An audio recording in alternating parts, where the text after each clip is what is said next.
Hello students, welcome to my channel Das tutorials. আমার channel পক্ষ থেকে তোমাদেরকে অনেক অনেক শুভেচ্ছা এবং অভিনন্দন।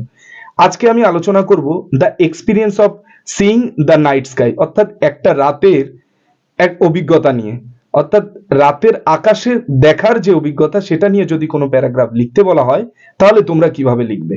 তো চলো দেখে নিই। The experience of seeing the night sky বা ওয়াচিং দ্য নাইট স্কাই এটাও হতে পারে।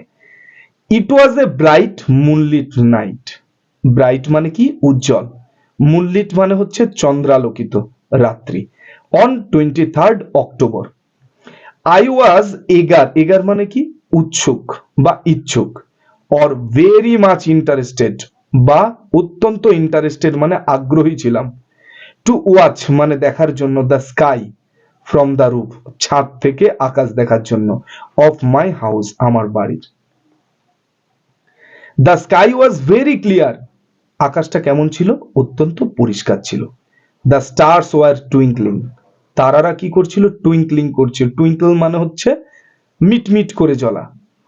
দ্য সিলভারি মুন অর্থাৎ রূপলি রঙের যে চাঁদ, ওয়াজ রিফ্লেক্টিং দ্য লাইট আলোকে প্রতিফলিত করছিল। অ্যান্ড প্রতিফলিত কেন বলা হচ্ছে? যেহেতু চাঁদের নিজস্ব আলো নেই, সূর্যের আলোয় আলোকিত এবং সেই আলোটাকে রিফ্লেক্ট করছে, প্রতিফলিত করছে, সেই জন্য। অ্যান্ড দ্য এনভায়রনমেন্ট এবং পরিবেশ ওয়াজ অলমোস্ট ক্লিয়ার। পরিবেশটা কেমন ছিল? অলমোস্ট মানে হচ্ছে প্রায়, ক্লিয়ার মানে হচ্ছে পরিষ্কার, লাইক এ ডে দিনের মতো। সামটাইমস মাঝে মাঝে, the clouds were covering. Clouds মানে কি? মেঘেরা। ওয়ার কভারিং মানে কি? ঢেকে দিচ্ছিল দ্য মুন চাঁদকে।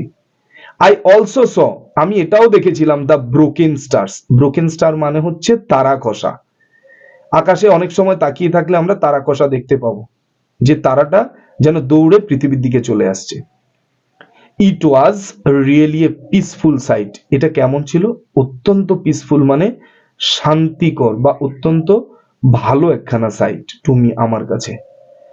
And I was very happy to watch it এবং আমি এটা দেখে অত্যন্ত খুশি হয়েছিলাম। মোর ওভার এছাড়া, the sound of cricket. Cricket মানে কি? ঝিঁঝি পোকা। Could be hard that time এবং সেই সময় কি শুনতে পাচ্ছিলাম? যে ক্রিকেটরা অত্যন্ত উচ্চস্বরে ডাকছিল। ঠিক আছে, তো মোটামুটি অল্প কিছু শব্দের মধ্যে আমরা, আমাদেরকে যদি বলা হয় 70 বা 80টা শব্দের মধ্যে, তাহলে আমরা এই লেখাটা অনায়াসে লিখে দিতে পারি। ঠিক আছে, এই লেখাটা তোমাদের জন্য ছোট্ট করে লিখে দেওয়া হলো। আশা করি তোমাদের উপকারে লাগবে।